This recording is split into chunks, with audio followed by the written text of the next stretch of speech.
இது இலங்கை ஒலிபரப்பு கூட்டுத்தாபனம்.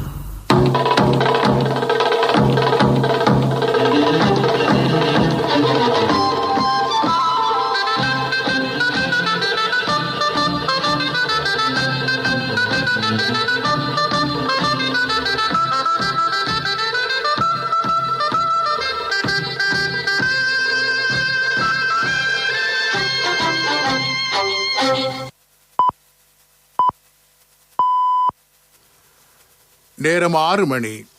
இலங்கை ஒலிபரப்பு கூட்டுத்தாபனம் செய்திகள். செய்தி ஆசிரியர் ஸ்ரீ நாகவாணி ராஜா. வாசிப்பவர் ஆர் சந்திரமோகன். பல்கலைக்கழகங்களில் வசதிகளை மேம்படுத்த மேலதிக ஒதுக்கீடுகளை மேற்கொள்ளுமாறு பிரதமர் பணிப்பு. உயிர்த்த ஞாயிறு தாக்குதலுக்கு பொறுப்பானவர்கள் மீது விரைவில் சட்ட நடவடிக்கை. ஐக்கிய நாடுகள் மனித உரிமைகள் ஆணைக்குழுவில் முன்வைக்கப்பட்டுள்ள இலங்கை தொடர்பான அறிக்கையை முற்றாக நிராகரிப்பதாக ஸ்ரீலங்கா சுதந்திர கட்சி கூறுகிறது.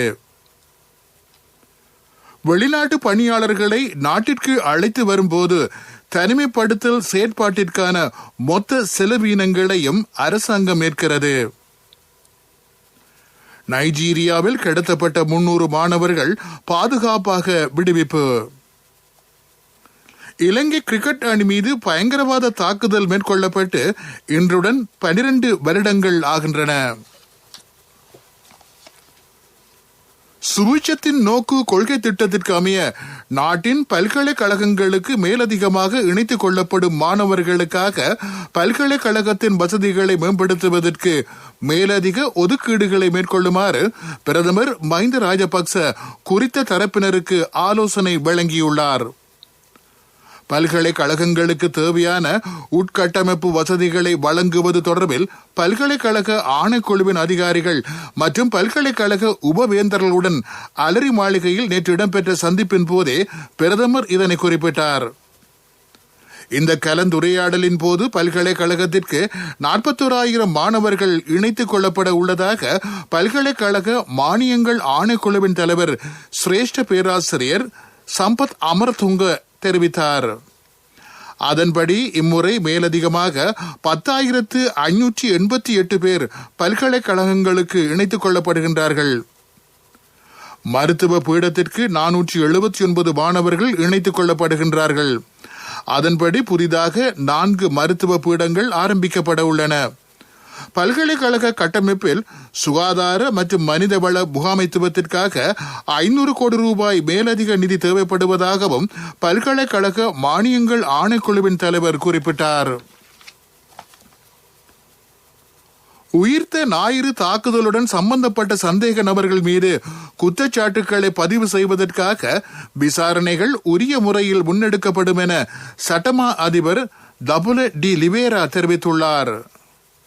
உயிர்த்த ஞாயிறு தாக்குதல் தொடர்பாக விசாரணை செய்த ஜனாதிபதி ஆணைக்குழு அறிக்கையின் 65 பிரதிகள் சட்டமா அதிபருக்கு நேற்று வழங்கப்பட்டுள்ளது.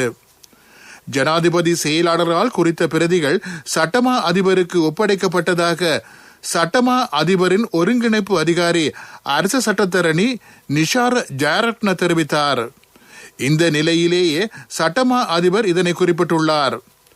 தேசிய பாதுகாப்பு தொடர்பான சாட்சிகளின் முக்கிய தன்மை காரணமாக 22 பிரதிகள் சட்டமா அதிபருக்கு கையளிக்கப்படவில்லை என்றும் அவர் மேலும் குறிப்பிட்டார். ஐக்கிய நாடுகள் சபையின் மனித உரிமைகள் ஆணைக்குழுவினால் இலங்கை தொடர்பில் முன்வைக்கப்பட்டுள்ள பிரேரணை தொடர்பில் ஸ்ரீலங்கா சுதந்திர கட்சி தெளிவான நிலைப்பாட்டில் இருப்பதாக அமைச்சர் நிமால் ஸ்ரீபாலடி சில்வா தெரிவித்துள்ளார். ஐக்கிய நாடுகளின் ஆணையாளரினால் முன்வைக்கப்பட்டுள்ள குற்றச்சாட்டுகள் முழுமையாக அடிப்படையற்றது எனவும் அவர் குறிப்பிட்டுள்ளார். நீங்கள் கேட்டுக்கொண்டிருப்பது இலங்கை ஒலிபரப்பு கூட்டுத்தாபனத்தின் செய்திகள்.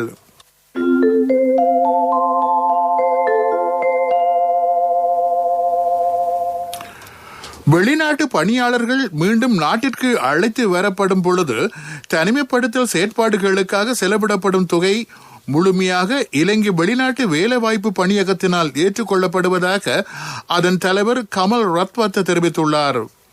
வெளிநாட்டு பணியாளர்கள் நாடு திரும்பும் பொழுது அவர்கள் தமக்கான விமான பயணச்சீட்டினை மாத்திரம் கொள்வனவு செய்ய வேண்டும்.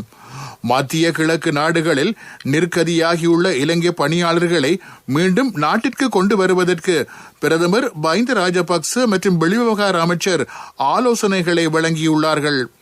அதற்கு இணங்க இந்த நடவடிக்கை மேற்கொள்ளப்பட்டு வருவதாகவும் அவர் குறிப்பிட்டுள்ளார். நாட்டில் கொரோனா தொற்றினால் மேலும் 7 பேர் உயிரிழந்துள்ளதாக சுகாதார அமைச்சு அறிவித்துள்ளது. அதன்படி கொரோனா தொற்றினால் உயிரிழந்தவர்களின் மொத்த எண்ணிக்கை 483 உயர்ந்துள்ளது.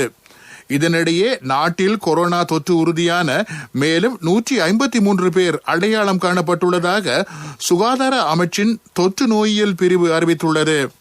அதன்படி நாட்டில் கொரோனா தொற்று உறுதியானோரின் மொத்த எண்ணிக்கை 83,705 அதிகரித்துள்ளது. இதேவேளை கடந்த 24 மணி நேரத்தில் 598 பேர் குணமடைந்துள்ள நிலையில் கொரோனா தொற்றில் இருந்து குணமடைந்தோரின் மொத்த எண்ணிக்கை 80,020 உயர்ந்துள்ளதாக தெரிவிக்கப்பட்டுள்ளது.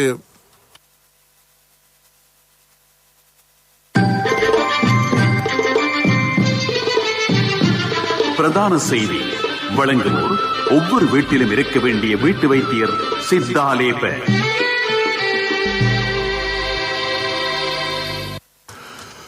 கோவேக்ஸ் திட்டத்தின் கீழ் உலக சுகாதார அமைப்பினால் வழங்கப்பட்டுள்ள 2,64,000 டோஸ் கொரோனா தடுப்பூசி எதிர்வரும் 7ஆம் தேதிக்கு முன்னர் நாட்டை வந்தடைய உள்ளதாக கொரோனா கட்டுப்பாட்டு ராஜாங்க அமைச்சர் சுதர்ஷினி பெர்னாண்டோ தெரிவித்துள்ளார். சிலாபத்தில் நேற்று இடம்பெற்ற நிகழ்வொன்றில் கலந்து கொண்ட அவர் இதனை குறிப்பிட்டார். இதேவேளை ரஷ்யாவின் ஸ்புட்னிக் தடுப்பூசி மற்றும் சீனாவின் சினோஃபார்ம் தடுப்பூசி குறித்து தேசிய மருந்துகள் ஒழுங்குபடுத்தல் ஆணைக்குழு ஆராய்ந்து வருவதாகவும் ராஜாங்க அமைச்சர் சுதர்ஷினி பெர்னாண்டோ இதன் போது தெரிவித்தார்.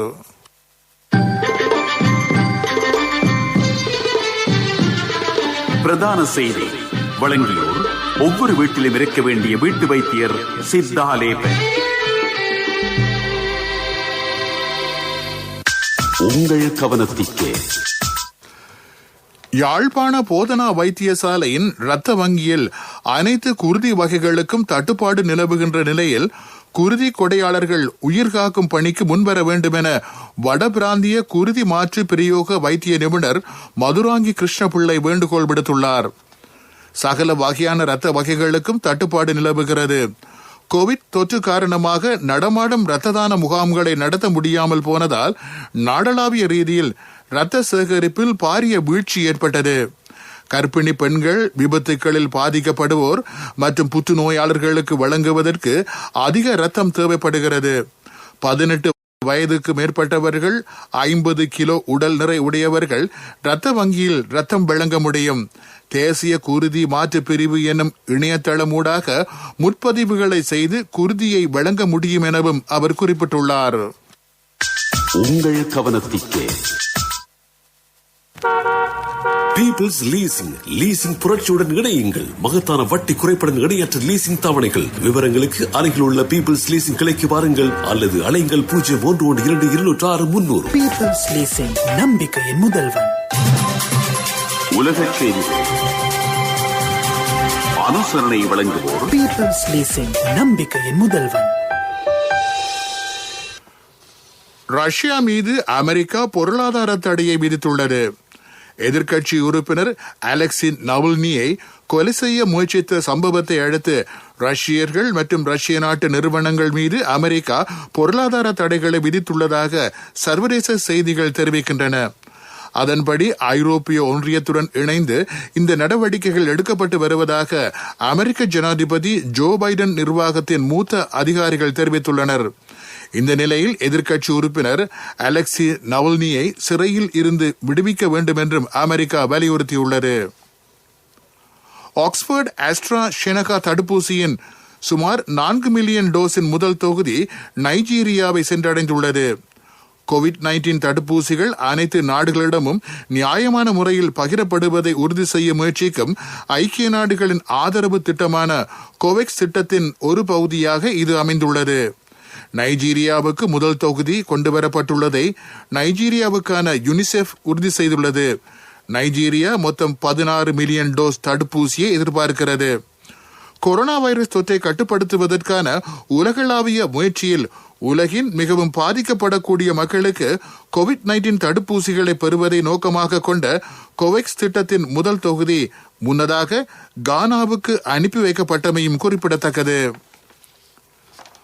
வடமேற்கு நைஜீரியாவில் உள்ள ஒரு பாடசாலையில் இருந்து கடத்தப்பட்ட சுமார் 300 சிறுமிகள் விடுவிக்கப்பட்டுள்ளதாக தெரிவிக்கப்படுகிறது. மாணவர்கள் அதிகாரிகளுடன் பாதுகாப்பாக இருப்பதாக ஜம்பாரா மாநில ஆளுநர் தெரிவித்துள்ளார். அவர்கள் விடுவிக்கப்பட்டதுக்கு எவ்வித கப்பமும் செலுத்தப்படவில்லை என்றும் அவர் குறிப்பிட்டுள்ளார். மீட்கப்பட்ட மாணவர்கள் மருத்துவ பரிசோதனைக்காக சுகாதார நிலையத்திற்கு கொண்டு செல்லப்பட்டதாகவும் அவர் தெரிவித்துள்ளார். உலக செய்திகள் கேட்டீர்கள். பீப்பிள்ஸ் லீசிங் புரட்சியுடன் இணையுங்கள். மகத்தான வட்டி குறைப்புடன் இணையற்ற லீசிங் தவணைகள். விவரங்களுக்கு அருகில் உள்ள பீப்பிள்ஸ் லீசிங் கிளைக்கு வாருங்கள் அல்லது அலைங்கள் 01122600. பீப்பிள்ஸ் லீசிங் நம்பிக்கையின் முதல்வன். அபிவிருத்தி செய்திகளுக்கு அனுசரணை. CIB புத்தாண்டை முன்னிட்டு மார்ச் 1 முதல் 15 வரை அனைத்து பில் பட்டியலுக்கும் பெறுமதியான பரிசு. எமக்கான இடத்தில் எமது தெரிவு CIB. தொழில் முடிவுறுத்தல் இழப்பீட்டுத் தொகை 25 லட்சம் ரூபாவாக அதிகரிக்கப்பட்டுள்ளது என அமைச்சர் நிமால் ஸ்ரீபால டி சில்வா தெரிவித்துள்ளார். தனியார் அல்லது பகுதி அளவிலான அரசு துறை நிறுவனம் ஒன்றில் ஊழியர் ஒருவர் பணியை முடிவுறுத்திக் கொண்டால் சம்பந்தப்பட்ட நிறுவனம் குறைந்தபட்ச தொகையாக 25 லட்சம் தொகையை வழங்க வேண்டும். இதற்கான வர்த்தமானி அறிவித்தல் கடந்த பிப்ரவரி மாதம் 25 வெளியிடப்பட்டது. இதுவரை உயர்ந்தபட்ச இழப்பீட்டு தொகையாக 12.5 லட்சம் ரூபாய் வழங்கப்பட்டு வந்தது. தொழிற்சங்கங்கள் மற்றும் ஏனைய அமைப்புகளின் கோரிக்கைகளை கருத்தில் கொண்டு இந்த தொகை 2 மடங்காக அதிகரிக்கப்பட்டுள்ளது என அமைச்சர் குறிப்பிட்டுள்ளார். அபிவிருத்தி செய்திகளுக்கு அனுசரணை வழங்கியோர் CIB புத்தாண்டை முன்னிட்டு மார்ச் 1 முதல் 15 வரை அனைத்து பில் பட்டியலுக்கும் பெறுமதியான பரிசு. எமக்கான இடத்தில் எமது தெரிவு CIB. விளையாட்டுச் செய்திகள். இலங்கை கிரிக்கெட் அணி மீது பயங்கரவாத தாக்குதல் மேற்கொள்ளப்பட்டு இன்றுடன் 12 வருடங்கள் ஆகின்றன. உலக வரலாற்றில் கிரிக்கெட் அணி மீது பயங்கரவாத தாக்குதல் மேற்கொள்ளப்பட்ட முதலாவது சந்தர்ப்பமாக இது அமைகிறது. 2009 ஆண்டு மார்ச் மாதம் 3 பாகிஸ்தானில் லாகூர் நகரில் வைத்து இலங்கை அணி மீது பயங்கரவாத தாக்குதல் மேற்கொள்ளப்பட்டது. தாக்குதலுக்கு உள்ளான வேளையில் இலங்கை அணி பாகிஸ்தான் அணியுடன் டெஸ்ட் தொடரில் பங்கேற்பதற்காக கடாஃபி விளையாட்டு மைதானத்திற்கு பஸ்ஸில் பயணித்துக் கொண்டிருந்தது. இந்த தாக்குதலின் போது இலங்கை அணியின் 7 வீரர்கள் காயமடைந்தார்கள். தரங்க பரணவிதான மற்றும் டிலான் சமரவீர ஆகியோர் கடும் காயங்களுக்குள்ளானார்கள். குமார் சங்கக்கார, அஜந்த மெண்டிஸ், சுரங்க லக்மால், திலின துஷாரா மற்றும் அணியின் உதவி பயிற்றுவிப்பாளர் ஆகியோர் சிறு காயங்களுக்குள்ளாமையும் குறிப்பிடத்தக்கது. ஜிம்பாப்வே அணிக்கும் ஆப்கானிஸ்தான் அணிக்கும் இடையிலான முதலாவது டெஸ்ட் கிரிக்கெட் போட்டியின் 2ஆம் நாள் ஆட்டம் இன்று தொடர உள்ளது. போட்டியின் தமது முதலாவது இன்னிங்ஸிற்காக துடுப்படுத்தாடிய ஆப்கானிஸ்தான் அணி 131 ஓட்டங்களுக்கு சகல விக்கெட்டுகளையும் இழந்தது. இதனை அடுத்து தமது முதல் இன்னிங்ஸிற்காக துடுப்படுத்தாடி வரும் ஜிம்பாப்வே அணி நேற்றைய முதல் நாள் ஆட்ட நிறைவின் போது 5 விக்கெட்டுகளை இழந்த நிலையில் 133 ஓட்டங்களை பெற்றிருந்தது. விளையாட்டுச் செய்திகள் கேட்டீர்கள். முதலாம் தரத்திற்கு சேரவிருக்கும் சின்னம் சிறார்களுக்கு தேசிய சேமிப்பு வங்கியின் ஹப்பன் கணக்கின் ஊடாக 1000 ரூபாய் சேமிப்பு. நாடு தழுவிய பரந்த கிளைகள் மற்றும் உப தபால் காரியாலய வலையமைப்பின் ஊடான கொடுக்கல் வாங்கல் செய்யும் வசதி. வர்த்தக செய்தி அனுசரணை. தேசிய சேமிப்பு வங்கி, உங்கள் பணத்திற்கு பாதுகாப்பான இடம். கடந்த பிப்ரவரி மாதத்தில் மாலைதீவிற்கு 1.2 மில்லியன் கிலோகிராம் பொருட்கள் வான்வழியாக அனுப்பப்பட்டிருப்பதாக இலங்கை விமான சேவை குறிப்பிட்டுள்ளது. பகுதிகளாக மாலைதீவுக்கு இவ்வாறு அனுப்பப்பட்ட பொருட்களில் உணவு உள்ளிட்ட ஏனைய பொருட்களும் அடங்குவதாக தெரிவிக்கப்படுகிறது. மாலைதீவில் இலங்கையின் உணவுப் பொருட்களுக்கு அதிக கேள்வி நிலவுவதாகவும் குறிப்பிடப்பட்டுள்ளது. வர்த்தக செய்தி அனுசரணை. தேசிய சேமிப்பு வங்கி, உங்கள் பணத்திற்கு பாதுகாப்பான இடம். 2021 ஆண்டில் முதலாம் தரத்திற்கு சேரவிருக்கும் சின்னம் சிறார்களுக்கு தேசிய சேமிப்பு வங்கியின் ஹாப்பன் கணக்கின் ஊடாக 1000 ரூபாய் சேமிப்பு, அதிக வட்டி வீதம், சேமிப்பு கணக்கிற்கு 100 வீதம் அரசு பாதுகாப்பு, புலமை பரிசில் பரீட்சைக்கான முன்னோடி வினாப்பத்திர கொத்து உட்பட நாடு தழுவிய பரந்த கிளைகள் மற்றும் உப தபால் காரியாலய வலையமைப்பினூடான கொடுக்கல் வாங்கல் செய்யும் வசதி. நீங்களும் இன்றே உங்கள் செல்ல பிள்ளையின் எதிர்காலத்திற்காக ஹாப்பன் கணக்கொன்றினை ஆரம்பியுங்கள். நிபந்தனைகளுக்கு உட்பட்டது. உங்கள் பணத்திற்கு பாதுகாப்பான இடம் தேசிய சேமிப்பு வங்கி. பொருளாதார செய்திகள் அனுசரணை. அண்ணா 31க்கு நீங்க மகளுக்கு தங்கம் வாங்குவீங்கன்னு நான் எதிர்பார்க்க இல்ல. எந்த தங்கத்துக்கு தங்கம் கொடுக்க முடிஞ்சது எந்த LOLC கிரெடிட் கார்டு இருந்ததால. LOLC ஃபைனான்ஸ் கடன் அட்டை உங்களை மேலும் உயர்த்திட. ரத்தினபுரி மற்றும் கேகாலை ஆகிய 2 மாவட்டங்களில் மட்பாண்ட உற்பத்தியை மேம்படுத்துவதற்கான வேலை திட்டத்தை சப்ரகமுவ மாகாண சபை ஆரம்பித்துள்ளது. வீழ்ச்சி அடைந்திருக்கும் மட்பாண்ட தொழில்துறையை மேம்படுத்த அரசாங்கம் நடவடிக்கை மேற்கொண்டுள்ளது. பிளாஸ்டிக் போன்ற மனித பாவனைக்கு பொருத்தமில்லாதவற்றிற்கு பதிலாக மட்பாண்டங்களுக்கு சமூகத்தில் தற்சமயம் கேள்வி அதிகரித்துள்ளது. அதன்படி மட்பாண்ட உற்பத்தியை மேம்படுத்துவதற்காக அரசாங்கம் பல வேலை திட்டங்களை முன்னெடுத்துள்ளமை குறிப்பிடத்தக்கது. என் கணவன் எனக்கு தந்த மோதிரம் தான் என் வாழ்க்கை. LOLCக்கும் உங்களோட தங்கம் உயிரை போன்றது. உங்களோட தங்கம் எங்கள்கிட்ட இருக்கிற வரைக்கும் உங்களுக்கு ஆயுள் காப்புறுதி தருவது நாங்க மட்டும்தான். நேரத்துக்கு தவணை செலுத்த முடியாம போனா உங்களோட தங்கத்தை உங்களுக்கு திருப்பி தருவதுதான் எங்கட நோக்கம். உங்களால தவணையை நேரத்துக்கு செலுத்த முடியாம போனா அதுக்கு தீர்வும் நாங்க தருவோம். நான் எதிர்பார்த்த தொகையை விட அதிகம் கிடைச்சதும் இல்லாம வேலையும் சுலபமா முடிஞ்சு எனக்கு மதிப்புமிக்க பரிசும் கிடைச்சது. LOLC இடமிருந்து பெரும் சேவை தங்கத்துக்கு நிகரானது. LOLC ஃபைனான்ஸ் ரன்சவிரண்ய சேவை.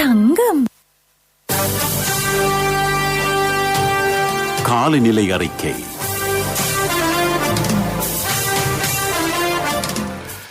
இன்று நாட்டின் பல பாகங்களில் சீரான காலநிலை நிலவும் என வளிமண்டலவியல் திணைக்களம் தெரிவித்துள்ளது.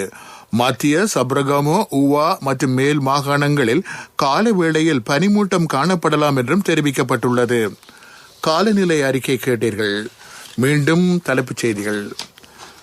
பல்கலைக்கழகங்களில் வசதிகளை மேம்படுத்த மேலதிக ஒதுக்கீடுகளை மேற்கொள்ளுமாறு பிரதமர் பணிப்பு.